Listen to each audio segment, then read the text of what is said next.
What's good, Seahawk fans? Welcome into a Victory Monday edition of Seahawks Today, powered by Chat Sports. Tyler Jones here with you. So glad to have you with us. We have all of the overreactions from the Seahawks win on Sunday against the Detroit Lions.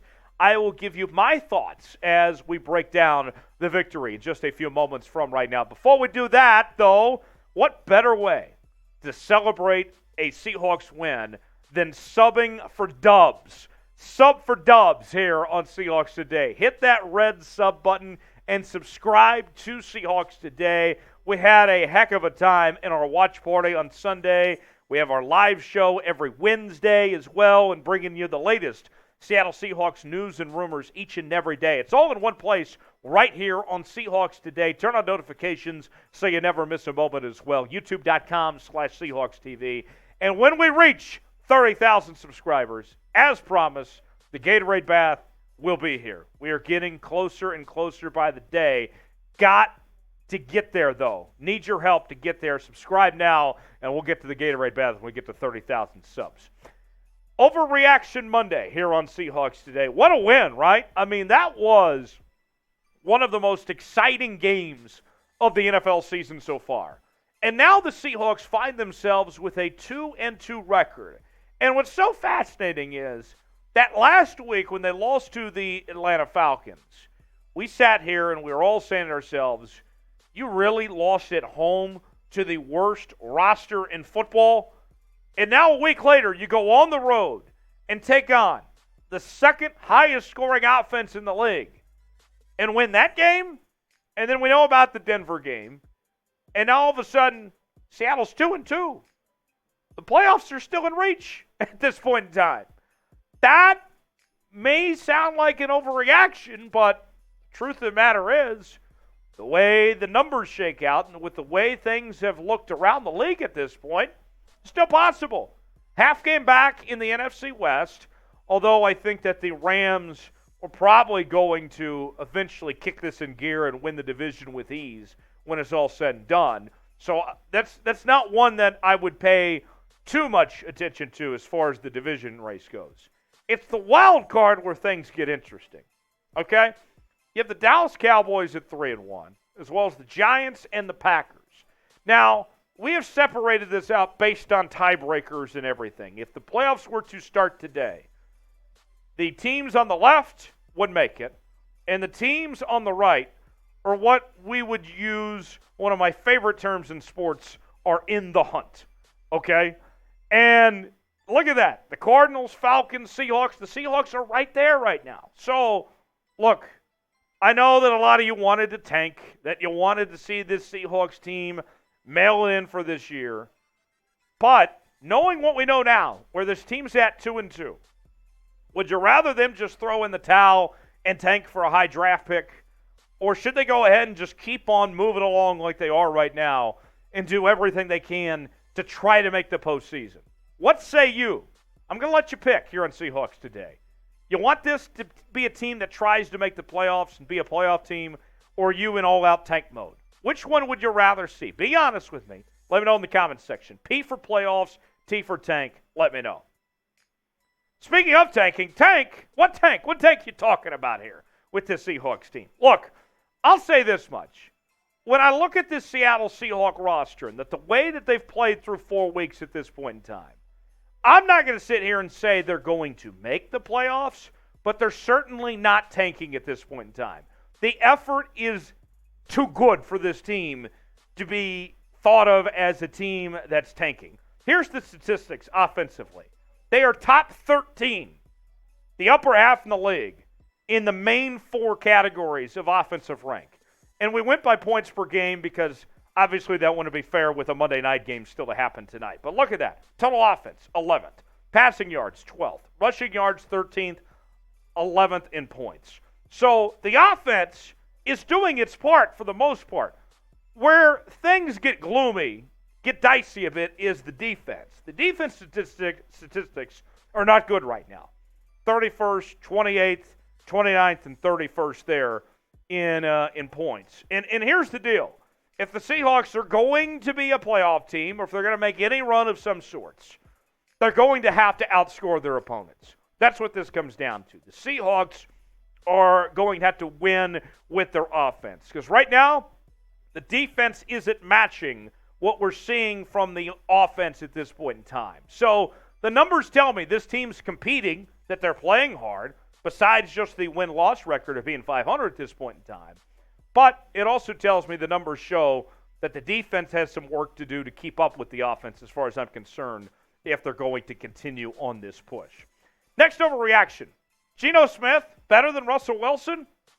Let me get to these statistics here. Let's dive into this piece by piece.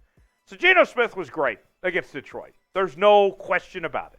23 of 30, 320 passing yards, 3 touchdowns, no picks, 49 rushing yards. I will be shocked if he's not winning some type of weekly award of some sorts, whether it's NFC Offensive Player of the Week or some FedEx Air and Ground, here's advertisement for FedEx award, whatever it may be. Geno Smith had an award-worthy week this past week. And his numbers overall are solid. 102 out of 132, over 1,000 passing yards, 7 total touchdowns, 2 interceptions, and 64 rushing yards. Geno Smith's played really well to this point. And some of you, I know, wanted Drew Lock and are still calling for Drew Lock. But I'll tell you this right now. Of all the problems of this Seahawks team, and I'm not saying that Geno Smith is perfect. Far from it, actually. Geno Smith is not problem number A, B, C, D, E, and so on. There are a lot bigger issues than Geno Smith. You're not going to see Drew Lock, barring some injury of some sorts, anytime soon. Geno Smith is doing his job. And if he keeps at this pace, that's when things get really interesting. ESPN's newest stat projection for Geno Smith is something that you would gladly take.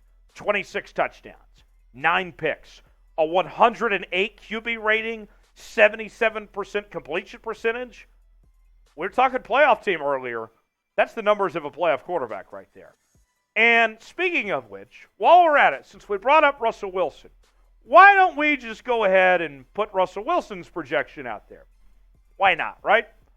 Not great. We know things aren't going good in Denver right now.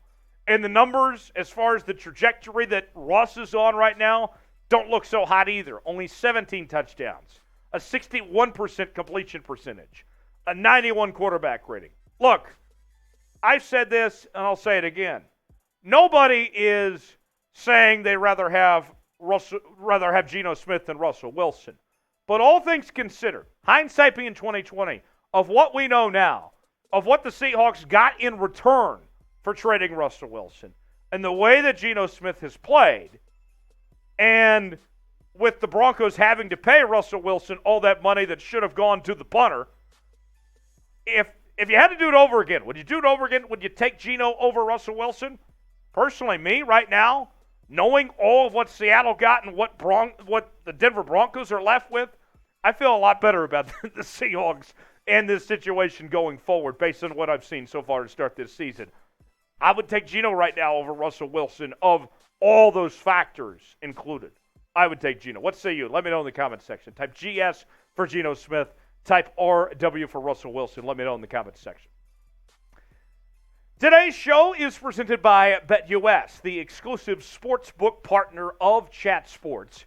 And at BetUS, they are offering a great deal. 125% deposit bonus when you put $100 down. You get $125 to spend for free at chatsports.com/bet, promo code Seahawks125. And we're offering a deal this week, up until kickoff, to reward the Seahawk fans after that great victory last week. If you use the promo code Seahawks125 and go to chatsports.com/bet, you are going to get a free Seahawks jersey for first-time users of BetUS. It's a deal that we're offering just this week. Email jersey@chatsports.com for full details. Okay? Make your first bet.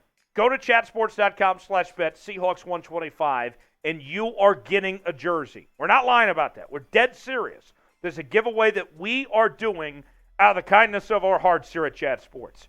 And if you may be confused, wondering, well, what the heck does this mean? Let me just put this in simple terms. Chatsports.com/bet. Seahawks 125, the promo code. Email jersey@chatsports.com. You do those three things, you are getting a jersey this week and this week only, leading up to kickoff on Sunday. Sign up now. Get yours today.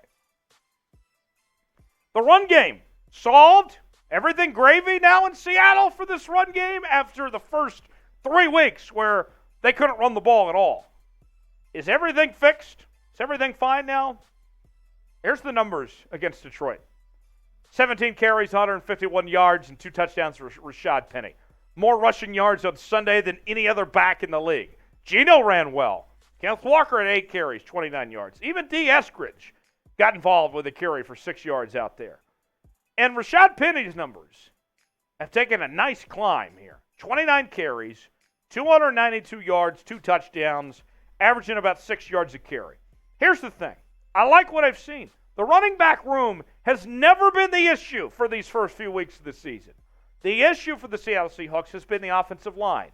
And as the year goes along, the offensive line will get better.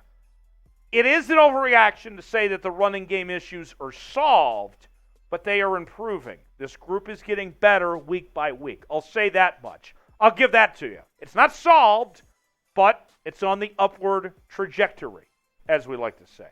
Last one for you. Tariq Woolen, Pro Bowler? I mean, he was great against Detroit. And I like what I've seen from the 5th-round rookie, what he's been able to do as a starting outside corner for this Seahawks team. The numbers yesterday. 5 tackles, had an interception, touchdown, 1 pass breakup. I mean, he was all over it. It was great for Seattle. And then, if we dive into the nerd numbers from PFF, breaking these down week by week, I mean, he's literally getting better every week. Denver, a 50.5. San Fran, a 52.3. Then we see a big jump to the Atlanta game, 66.7. And then he had a nice score this week with a 69.5. So we can see that Tariq Woolen, your eyes are not deceiving you, folks. He is playing better every week. And if he continues on this track, then yeah, he'll be in the Pro Bowl discussion. Will he? Can he get there? I think he can. There's still a ways to go, but he's on the right track at this point in time. What say you? React to it in the comment section for me. Why for yes, in for no, if Tariq Woolen can make the Pro Bowl. As always, you can follow me on social media, Twitter and Instagram, at Tyler Jones Live, as well as Facebook. You guys can follow me there, talking about your Seahawks all the time on those social media platforms. And I'll see you next time, right here on Seahawks Today. Have a great one.